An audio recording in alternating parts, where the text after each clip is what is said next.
The air in the grand ballroom of the Metropolitan Museum of Art wasn't just filled with the scent of expensive perfume and blooming orchids. It was thick with the weight of ambition and old money. Tonight at the annual Nightingale Charity Ball, fortunes would be pledged, alliances would be forged, and reputations would be quietly shredded over glasses of vintage champagne. For Genevieve Holloway, it was a battlefield she had once navigated as a general's wife. Tonight she was entering as a ghost. Dressed in a simple, elegant navy silk gown that cost a fraction of the jewels on the woman next to her, she was invisible. And then she saw him. Her ex-husband Jonathan Beaumont, laughing with his new younger wife. The moment his eyes met hers, they didn't hold anger or sadness. They held nothing. A cold, dismissive emptiness that cut deeper than any insult. He turned away, and in that instant Genevieve wasn't just a ghost. She was nothing. Little did he or anyone else in that glittering hall know that the most powerful person in the room wasn't the one on the stage, but the woman everyone had just decided to ignore. The Nightingale Charity Ball was the undisputed pinnacle of New York's philanthropic season. It was a brutal theater of social hierarchy disguised as a fundraiser. To be invited was a statement. To be seen was a victory. To be ignored was a death sentence. Genevieve Holloway felt the chill of that sentence creep into her bones as she clutched the small beaded clutch in her hands. Her ticket hadn't come from a socialite's spare pile or a corporate table filler. She had bought it herself with money earned from her modest job appraising art for a small, independent auction house. It was a defiant act, a quiet declaration to herself that she still existed, that she wouldn't let the divorce erase her from the world she had once inhabited. The world Jonathan had built around her and then summarily torn down. She stood near a marble pillar, the cool stone a comfort against her back. The ballroom was a dizzying kaleidoscope of light and sound.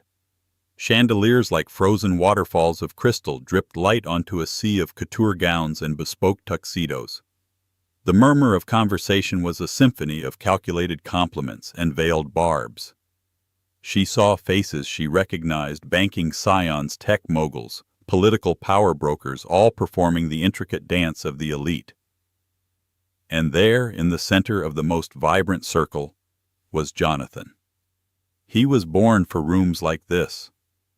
Tall, with a smile that could disarm regulators and charm investors, he radiated an effortless confidence that Genevieve now knew was a meticulously crafted facade.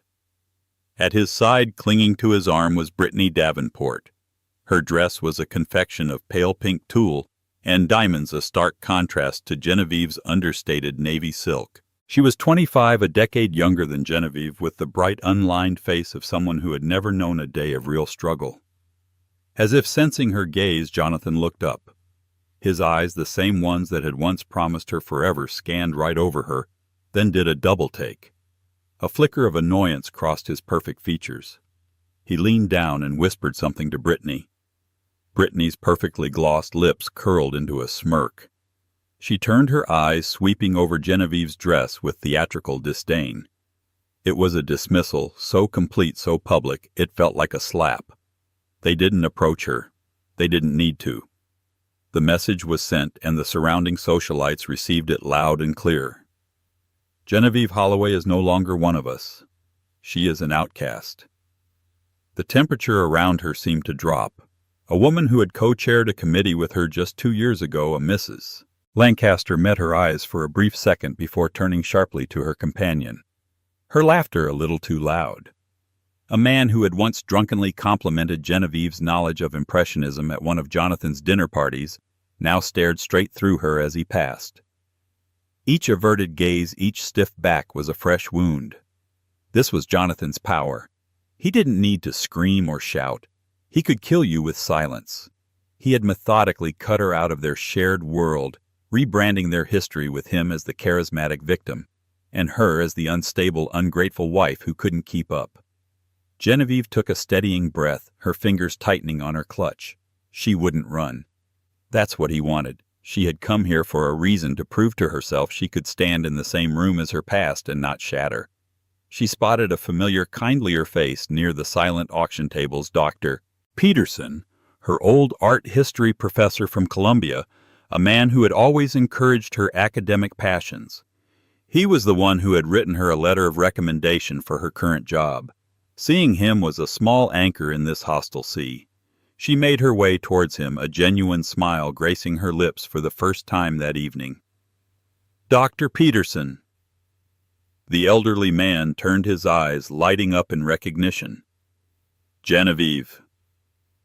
"My dear, what a pleasant surprise.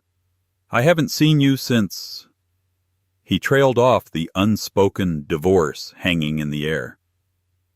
"It's been a while," she said warmly. "It's so good to see you." "And you," he said, though his eyes darted nervously over her shoulder towards Jonathan's glittering circle. He was standing with the museum's acquisitions director, a notoriously snobbish man named Gregory Finch. "I was just admiring the lots they have for auction." Genevieve began, trying to steer the conversation to safe ground. "The Degas sketches—" Before she could finish, Gregory Finch's wife, a woman draped in emeralds, drifted over. "Robert," she said, completely ignoring Genevieve and taking Dr. Peterson by the arm. "Gregory wants your opinion on the new security measures for the East Wing. We simply must pull you away." Dr. Peterson shot Genevieve an apologetic look, a flash of pity in his eyes that was almost worse than the open contempt. "Forgive me, Genevieve." He was absorbed into the group, which immediately closed ranks, turning their backs to her. She was alone again, the snub even more painful for its proximity to a moment of kindness. The message was clear. Any association with her was a liability. She was radioactive. A ghost at the feast, a reminder of a story the victors had already rewritten. She felt a familiar crushing weight on her chest, the same weight she'd felt for the last 5 years of her marriage. She retreated to the edge of the room, finding a small, unoccupied alcove behind a large floral arrangement. From here she could watch without being seen, a spectator to her own social execution. Watching Jonathan hold court, it was hard to remember the man she had first met. He wasn't a Beaumont of the Boston Beaumonts then. He was just Jonathan, a fiercely ambitious junior analyst at a rival investment bank. They'd met at a dreary industry conference in Chicago. He was funny, laser-focused on her, and made her feel like the most interesting person in the world. He was captivated by her passion for art history, a field so different from his world of numbers and risk. "You see stories in paintings," he'd told her over dinner, his eyes alight with admiration. "I just see assets. Teach me how to see what you see." And she did. She took him to museums, explained the nuances of chiaroscuro in a Caravaggio, the raw emotion in a Rothko. He seemed to drink it in. He encouraged her to pursue her master's degree at Columbia, boasting to his friends about his brilliant, cultured girlfriend. She believed he valued her intellect, her unique perspective. She was wrong. He was just valuing a potential asset. The change was subtle at first, beginning after they got married, and his career began to skyrocket. Her expertise, once a source of fascination, became a cute hobby. "You don't really need to work, darling," he said one evening shortly after his first big promotion. He had just bought them a sprawling Park Avenue apartment. "Your job is to make this place a home, to host the right people. That's a full-time job. It's more important for my career than the few thousand you make cataloging old paintings." She resisted at first, but he was persuasive. He framed it as a partnership. His success would be their success. Reluctantly, she left her junior position at the Met. Her days, once filled with research and history, were now filled with selecting caterers, approving floral arrangements, and remembering which CEO's wife was allergic to shellfish. She was good at it. She had a natural grace and a genuine interest in people that made their parties legendary. She was the perfect corporate wife, and she was miserable. Her world began to shrink. The money was his. She had an allowance deposited into a joint account he monitored. Once she spent $2,000 on a rare first edition book on Florentine art without consulting him. The ensuing argument wasn't a shouting match. It was worse. It was a cold, quiet lecture in his study where he calmly explained the concept of unapproved expenditures, as if she were a wayward employee. Jen, this isn't about the money, he said, his voice maddeningly patient. It's about respect for our financial goals. This book doesn't contribute to the Beaumont brand. The Beaumont brand became his mantra. It dictated the clothes she wore, classic, expensive, not too flashy, the friends she kept only those who could be strategic assets, and the opinions she expressed always aligned with his. He slowly, skillfully isolated her from her old university friends, calling them academically charming but commercially irrelevant. The final, deepest cut was his mockery of her passion. He started a small art collection guided by her recommendations. She poured her heart into it, finding promising young artists and undervalued historical pieces. The collection grew in value, and he took all the credit. At parties, he would stand in front of a painting she had spent weeks researching and pontificate on its merits using the very words she had used to explain it to him. If she tried to add a detail, he'd cut her off with a patronizing smile. "Let's not bore our guests with the dusty details, darling." She had become another one of his assets, a beautiful, well-educated accessory locked in a gilded cage. The divorce was brutal. He hired a team of ruthless lawyers who painted her as a gold digger. Since most of their assets were in his name, and the prenuptial agreement she'd foolishly signed was ironclad, she walked away with next to nothing. He kept the apartment, the art collection she had built, the friends, the life. She was left with a small settlement that barely covered the deposit on a tiny one-bedroom apartment on the Upper West Side, and the crushing weight of her own invisibility. The first few months were a blur of tears and cheap wine. But slowly something deep inside her, the part of her that fell in love with art, that loved the pursuit of knowledge for its own sake, began to stir. She took the job at the small auction house Windsor and Finch. It was a step down from the Met, but it was hers. She found joy again in the quiet, dusty work of authenticating a piece, of tracing its provenance through history. She was rebuilding her life piece by painful piece. Coming to the ball was supposed to be the final piece, a way to face the past and prove that she had survived it. But as she stood in her lonely alcove, the familiar feelings of worthlessness he had so expertly cultivated threatened to overwhelm her. He hadn't just divorced her, he had tried to unmake her. And as she watched him charm the room, she had to admit he had almost succeeded.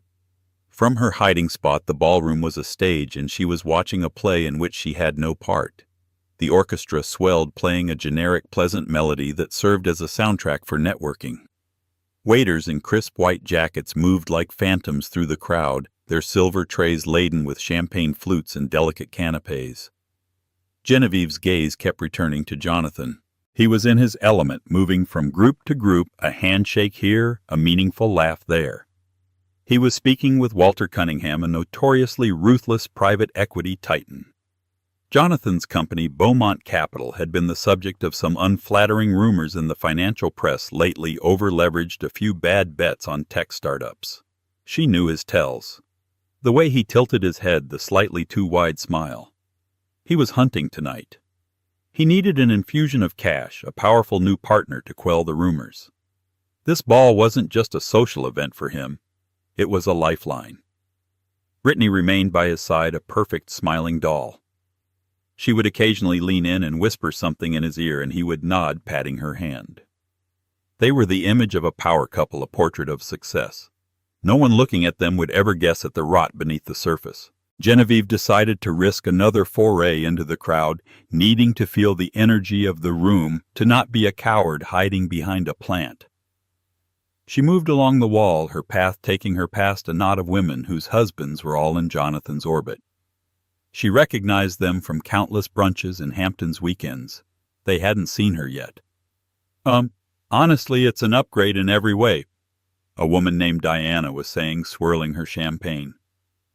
"Brittany is from the Davenport family. It's a much better match pedigree-wise. I heard the first wife was terribly needy." Another added, her voice a conspiratorial whisper. "An academic or something. Jonathan needs a partner, not a project." "Did you see her here tonight?" Diana hissed, a thrill of gossip in her voice. "Wearing that navy thing. It's positively funereal. It's like she wants everyone to feel sorry for her. So pathetic." Genevieve froze her back to them. Every word was a poisoned dart. Needy. A project. Pathetic. It was the narrative Jonathan had spun, and they had all bought it hook, line, and sinker. She forced her feet to move to carry her away, before they saw her, before they had the satisfaction of seeing the hurt in her eyes. She found herself by the silent auction tables again, pretending to study a set of pearl earrings. Her heart was hammering against her ribs. It wasn't just that they were insulting her. It was the casual, complete erasure of who she was. Her entire identity had been reduced to the needy first wife. Her degrees, her career, her very essence, all gone. Genevieve. The voice was low and unexpected. She turned to see a man named Philip Colbert, a junior partner at Jonathan's firm. He was young, ambitious, and always seemed to be sweating slightly, as if perpetually nervous. "Philip," she said, managing a cool, even tone, "I didn't expect to see you here." "The whole senior team is here," he said, avoiding her eyes and looking around nervously. "Jonathan wanted to make a strong showing for Mr. Cunningham." He took a gulp of his drink. "Listen, I wanted to say I was always sorry about how things... You know." It was the first crack in the united front, the first hint of humanity she'd encountered all night. But she knew Philip. He wasn't brave. He was just hedging his bets, offering a sliver of sympathy in the shadows where no one could see him. "Thank you, Philip," she said, her voice softer than she intended. "He's under a lot of pressure." Philip stammered, as if trying to justify his boss's behavior. "The Westbrook deal went south, and if Cunningham doesn't come on board..." He stopped himself, realizing he'd said too much. "Anyway, good to see you looking well." He scurried away as quickly as he'd appeared, melting back into the crowd. But his words lingered. The Westbrook deal went south. So the rumors were true. Jonathan wasn't just schmoozing. He was desperate. The knowledge didn't bring her the satisfaction she might have expected. It just made the whole spectacle feel even more hollow, more tragic. His entire world was a house of cards, and he was smiling and laughing as if he lived in a fortress. The lights in the ballroom dimmed slightly, and a man walked onto the stage, the museum director. It was time for the evening's main presentation. The speeches, the pledges, the celebration of wealth in the service of art. Genevieve felt a pang of longing for the simple love of art that had brought her here, a love now tainted by the ugly commerce of the evening. She decided she had endured enough. She had come, she had faced the beast, and she had survived.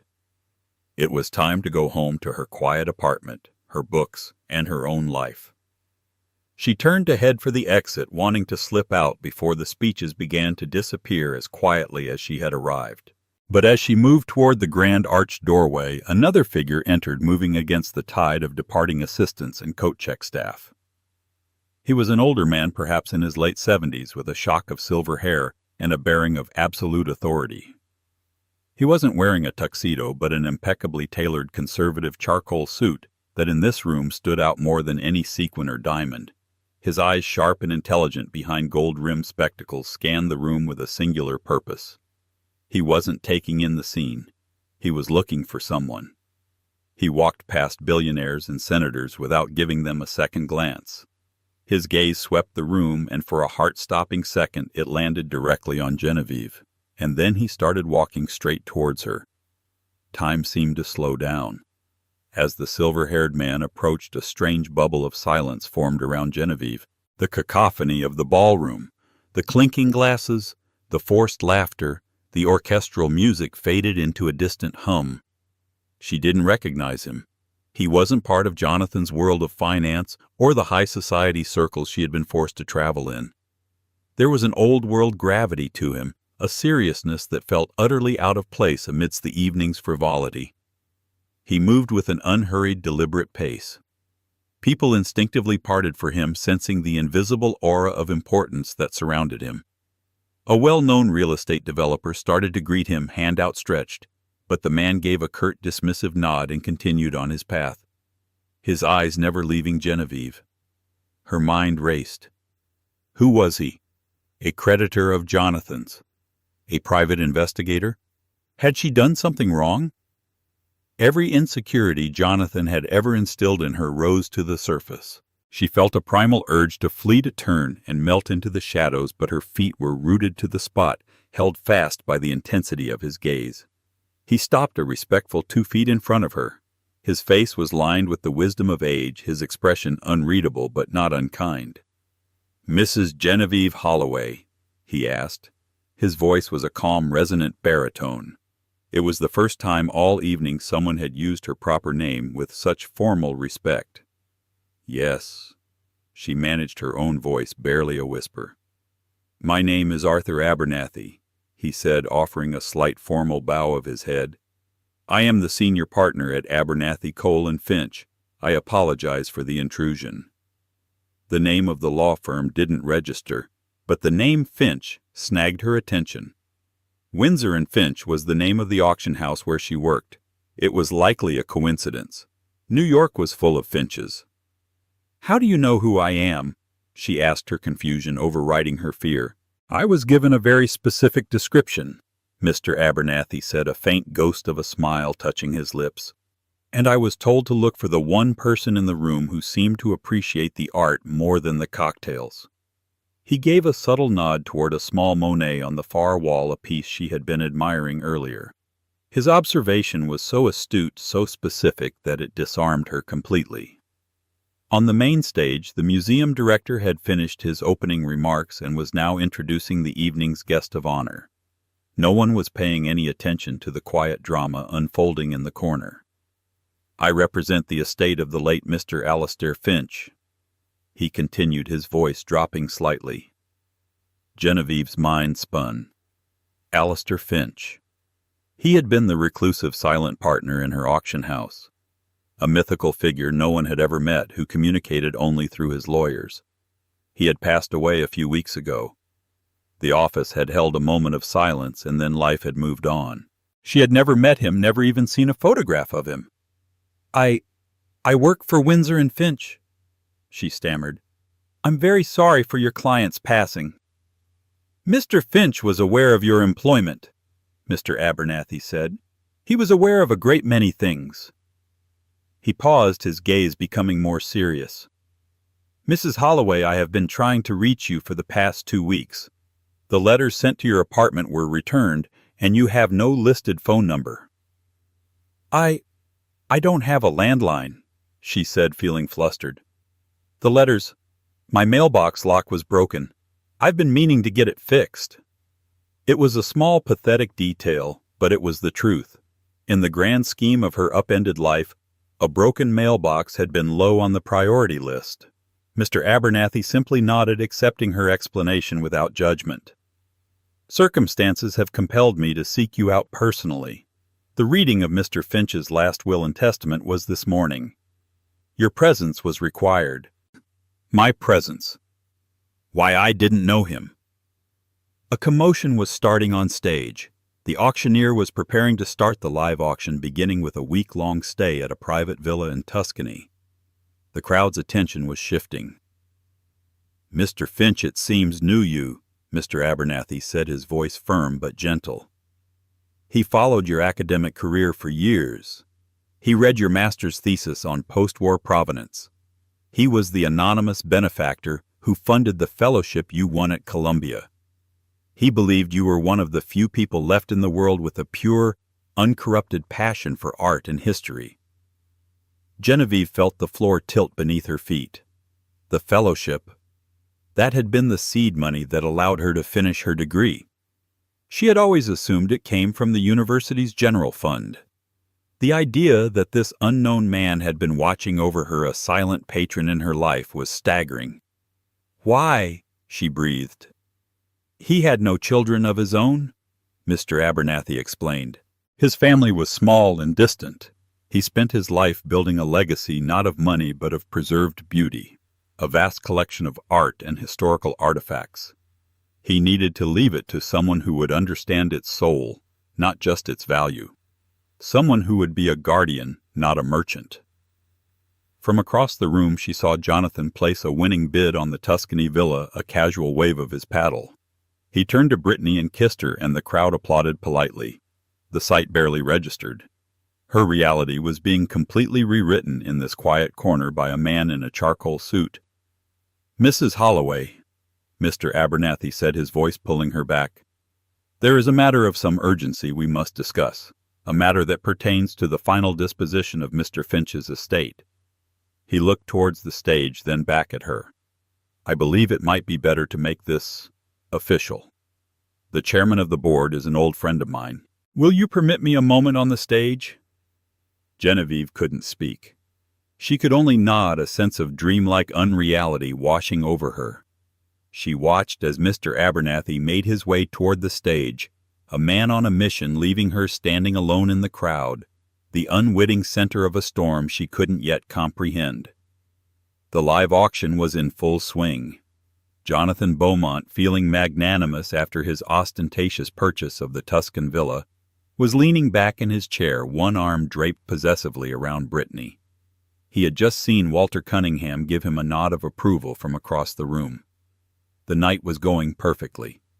His gambit was working. He was projecting power, wealth, and stability. His comeback was imminent.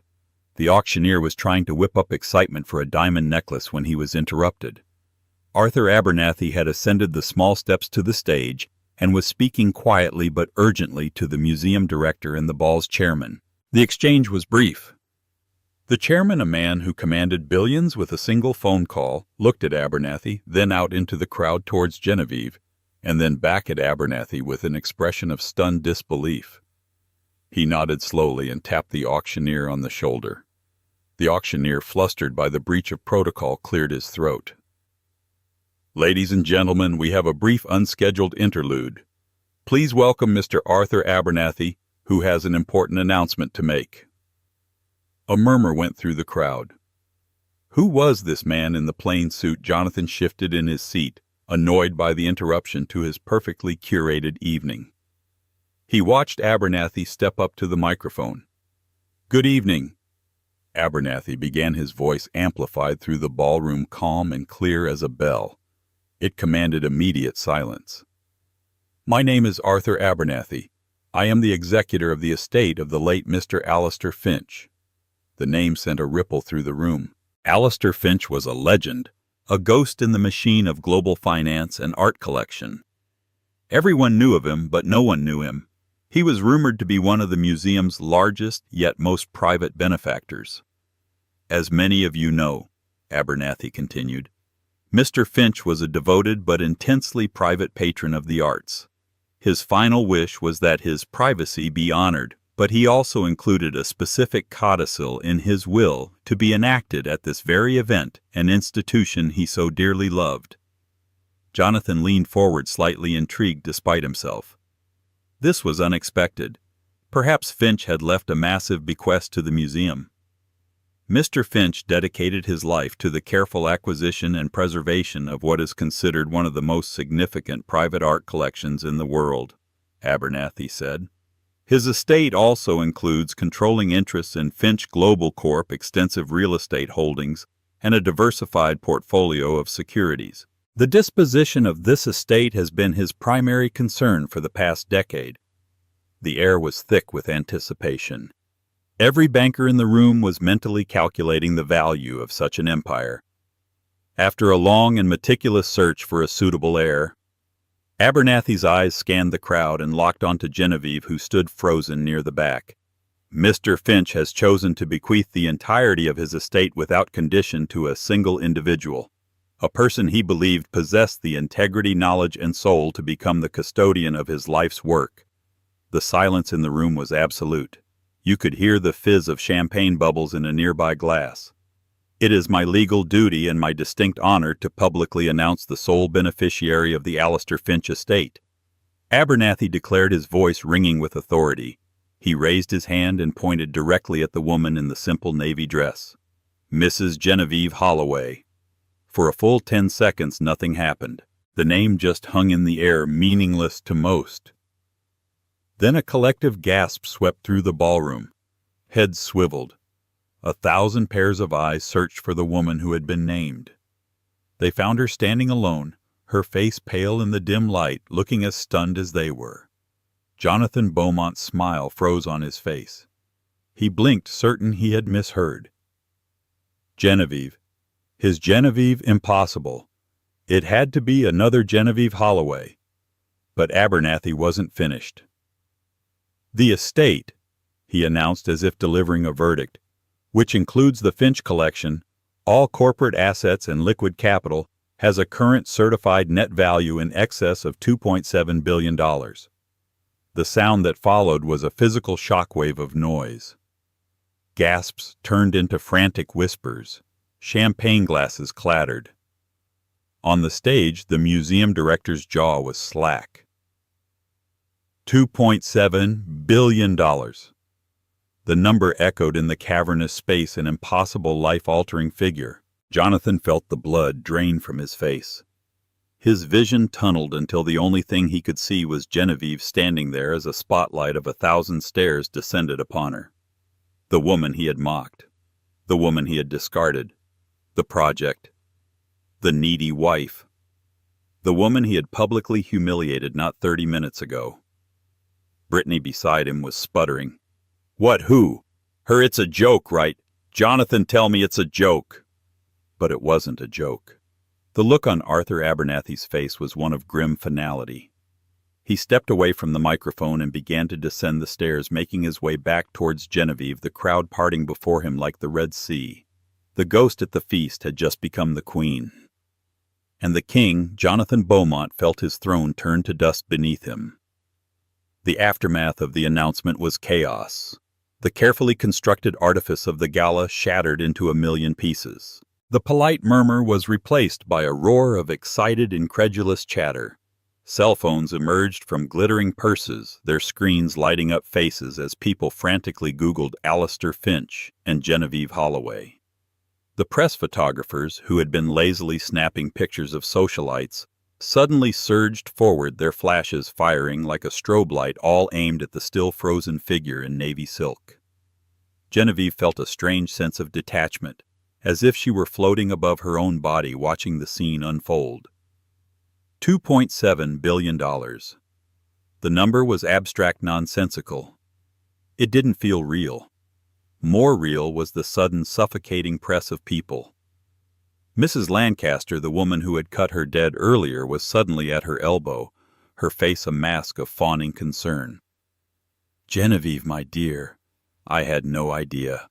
How absolutely marvelous. We must have lunch. You simply must tell me everything." Gregory Finch, the snobbish acquisitions director, pushed his way through, his wife trailing behind him.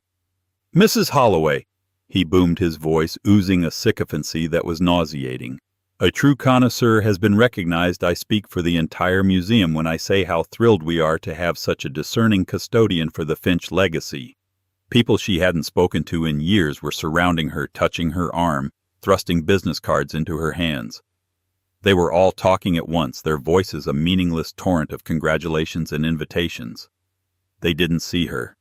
They saw the number. They saw the power. Through a gap in the crowd she saw Jonathan. He was on his feet, his face a ghastly shade of white. His carefully maintained mask of control had crumbled, replaced by a raw, naked expression of utter disbelief and something else. Panic. He started pushing his way toward her, his movements clumsy and desperate. Genevieve," he called out, his voice strained. But before he could reach her, Mr. Abernathy was there, flanking her like a Secret Service agent. Two other men, clearly security, materialized out of nowhere and formed a quiet but impenetrable barrier. "I think Mrs. Holloway has had enough excitement for one evening," Mr. Abernathy said calmly to the clamoring crowd. Jonathan finally broke through the inner circle of sycophants, his eyes wild. He stared at Genevieve, and in that moment she saw the full arc of their lives together in his expression, the initial flicker of greed, the swift calculation of what her new status meant for him, and the dawning, sickening horror of what he had thrown away. "Jen, we need to talk," he pleaded, his voice hoarse. This is incredible. I don't understand." Brittany was right behind him, her beautiful face twisted in a mask of rage and jealousy. "What did you do?" she hissed at Genevieve, her voice low and venomous. "Who did you sleep with to get that?" The crassness of the accusation was so shocking it snapped Genevieve out of her stupor. A cold, clear anger cut through her confusion. She looked at Brittany, then at the desperate, pathetic man she used to love. She really saw them for the first time, small, grasping people terrified of losing their place in a world built on illusion. She looked Jonathan dead in the eye. She didn't raise her voice. She didn't need to. "There's nothing to talk about, Jonathan," she said, her voice steady and clear. "You and I have said everything that needs to be said." His face crumpled. "But our history, what we had, she said the words sharp and precise, "was an arrangement that suited you. The arrangement is over." The finality in her tone struck him silent. He looked around, seeing the faces of his peers, his potential investors, all watching this public implosion. He saw Walter Cunningham, the man he had been courting all night, staring at him with a look of cold pity and reassessment. In a single moment, Jonathan Beaumont had gone from predator to prey. His financial desperation, which he had so carefully concealed, was now laid bare in the context of his ex-wife's astronomical good fortune. Who would invest in a man who had fumbled an alliance with a billionaire? His Beaumont brand was now a laughingstock. Mr. Abernathy leaned in towards Genevieve. "There is a car waiting for you at the side entrance, Mrs. Holloway, whenever you are ready." Ready. She was more than ready. She gave a final sweeping glance at the room full of shocked faces, at the man whose world she had just inadvertently destroyed, and at the life she was leaving behind forever. She felt no triumph, no desire for revenge, only a profound, quiet sense of release. She turned her back on Jonathan Beaumont without another word and let Mr. Abernathy guide her through the parting sea of people towards the door and her new, unimaginable future. Following Mr. Abernathy was like walking in the wake of a ship. The crowd parted their whispers, following her like a rustle of leaves. The flashes of cameras were relentless, but she kept her eyes fixed straight ahead on the ornate double doors that promised escape. As they reached the relative quiet of the marble-floored lobby, the museum director hurried to catch up with them. "Mrs. Holloway, Genevieve, on behalf of the entire board, please accept my profound congratulations. Alastair was a dear, if distant, friend. He chose well. If there is anything at all the museum can do for you, you have only to ask." The man who an hour ago wouldn't have recognized her was now offering her the keys to the kingdom. Genevieve paused, turning to face him. The shock was receding, replaced by a nascent sense of clarity and purpose. She thought of Alastair Finch, the mysterious man who had seen her when no one else had. He hadn't just given her money. He had given her a responsibility, a legacy. "Thank you, Director," she said, her voice resonating with a newfound confidence she didn't know she possessed. Mr. Finch was a passionate believer in making art accessible. In honor of his memory and to begin my stewardship of his legacy, I would like to pledge a donation from the estate of $50 million to the museum's educational and outreach programs. The director's jaw dropped. $50 million.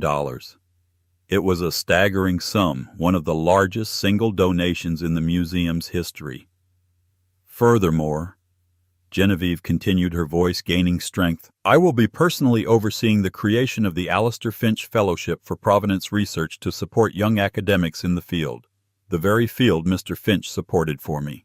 She glanced briefly at Dr. Peterson, who was standing nearby, looking at her with tears of pride welling in his eyes. It was a masterstroke.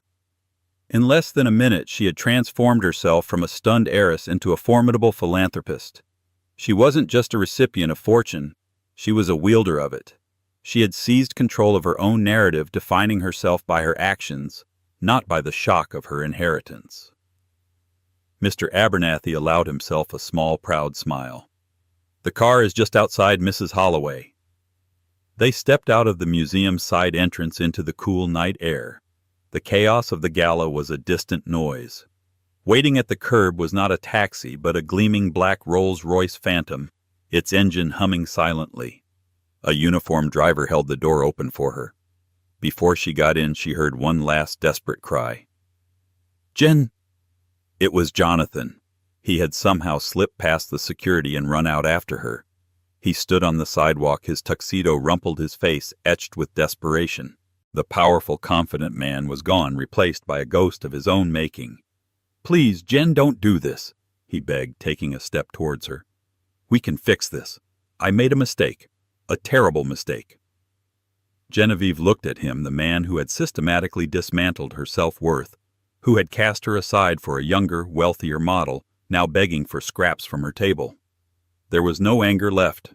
There was no hatred. There was only a vast empty space where her love for him used to be. "Goodbye, Jonathan," she said, her voice soft but final. She slid into the plush leather interior of the Rolls-Royce. The door closed with a solid, satisfying thud, sealing out the sounds of her old life. As the car pulled away from the curb, she looked through the tinted window. Jonathan stood on the sidewalk, a solitary, shrinking figure under the glow of a street lamp, watching his past, his future, and his last chance at redemption drive away into the New York night. Genevieve Holloway did not look back. She was facing forward towards a dawn that was entirely her own. The silence inside the Rolls-Royce was profound. It was a dense, heavy quiet, insulated from the city's symphony of sirens and horns. The streetlights of Manhattan slid across the polished wood interior, casting fleeting glows on Genevieve's hands, which were clasped tightly in her lap. Outside the tinted windows, the world she knew, the world of walk-up apartments, crowded subways, and careful budgets, rushed by, already feeling like a distant country. For several minutes neither she nor Mr. Abernathy spoke. Genevieve stared unseeingly at the passing city, her mind a whirlwind of numbers and emotions. $2.7 billion. $50 million. The words echoed, but the reality behind them remained elusive, like a dream she couldn't quite grasp. The adrenaline that had carried her through the confrontation with Jonathan and the impromptu press conference was beginning to fade, leaving a tremor in its wake. "Are you all right, Mrs. Holloway?" Mr. Abernathy asked, his voice gentle, cutting through her reverie. Genevieve turned to look at the kind, serious man beside her. "I'm not sure what I am," she answered honestly, her voice a little shaky. "It doesn't feel real. I keep expecting to wake up." "I assure you this is very real," he said with a small, reassuring smile. He reached into his leather briefcase and pulled out a thick, cream-colored envelope sealed with dark red wax, bearing the imprint of a stylized F. "Mr. Finch anticipated you might feel this way. He instructed me to give this to you on the evening you were informed of your inheritance. He wanted you to hear it from him in his own words." Genevieve took the envelope. The paper was heavy, expensive. Her name, Genevieve Holloway, was written across the front in a strong, elegant script. Her fingers trembled as she broke the seal. Inside was a single folded sheet of stationery. "My dear Mrs. Holloway," the letter began. "If you are reading this, then my long search is over and my life's work is in your hands. Forgive the dramatic nature of this introduction. I have always been a private man, and I felt it was better to let my legacy speak for me. For years I have followed your work. I read your paper on the restitution of stolen art after World War II, and was struck not by its academic brilliance alone, but by its moral clarity. In a world that sees art as a commodity, you see it as a piece of the human soul, a testament to history that must be honored. When your husband, your ex-husband now I trust, began acquiring his collection, I watched as you guided him with a purity of taste he could never comprehend. He bought names, you found beauty. I have no family to whom I could entrust my collection. They see only the price tags. I needed a guardian, not an heir. Someone who understands that the value of a thing is not what it costs, but the story it tells. I did not give you this fortune to make you rich, Mrs. Holloway, although you are now exceedingly so. I gave it to you to empower you to do what you were always meant to do, to protect, to preserve, and to champion our shared history. The money is merely a tool to that end. It is a shield and a sword. Use it to defend beauty from the cynics and the merchants. Do not be intimidated by the scale of it. Trust your instincts. They are the finest I have ever encountered. Welcome to your new life. Do good work." It was signed simply, Alastair Finch. Tears welled in Genevieve's eyes as she finished reading. They were not tears of shock or sadness, but of a profound, overwhelming sense of being seen. After years of being diminished and dismissed, of having her passion treated as a frivolous hobby, this man she had never met had understood the very core of who she was. The inheritance was not a lottery ticket. It was a calling. "He was a remarkable man," Mr. Abernathy said quietly, having given her the space to read. "I wish I could have met him," she whispered, folding the letter carefully and clutching it to her chest. "To thank him." "In a way you will," the lawyer replied. "You will meet him in every painting in the collection and every decision the foundation makes." The car was slowing now, turning onto Fifth Avenue. It pulled to a stop before one of the most prestigious pre-war buildings on the block, a grand limestone edifice with a green canopy and a doorman in full livery. "Where are we?" Genevieve asked, her voice filled with confusion. Her own apartment was dozens of blocks uptown and a world away in status. This was Mr. Finch's primary residence, Mr. Abernathy explained as the driver came around to open her door. "It is now yours. We took the liberty of having your personal effects from your apartment discreetly moved here this afternoon. We felt you would not wish to return there." The thought of her small, worn-out apartment with its broken mailbox and leaky faucet felt like a lifetime ago. Stepping out of the car, she looked up at the towering building. The doorman, a distinguished man with graying temples, stepped forward and tipped his hat.